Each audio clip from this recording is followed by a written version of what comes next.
Tere! Mina olen hääle- ja kõnekoolitaja Triin Ella ja esitan teile siinkohal mõned küsimused. Kas te sooviksite, et teie hääl kõlaks alati veenvalt ning seda ka pingelistes olukordades ja teie kõneldavat mõtet alati mõistetaks?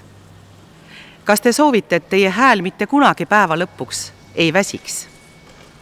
Kas te tahaksite teada saada, kuidas teie hääl tekib ja toimib ning mis oleks kõige optimaalsem häälekasutus? Kui te kas või mõnelegi nendest küsimustest sooviksite vastust leida, siis koolitus Tervislik häälekasutus Tallinna Muusika- ja Balletikoolis 25. augustil algusega kell 10 on just teie jaoks.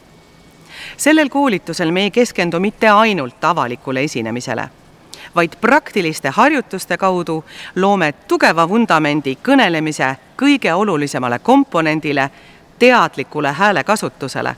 Ja see ongi iga eduka sõnavõtu aluseks. Tere tulemast koolitusele!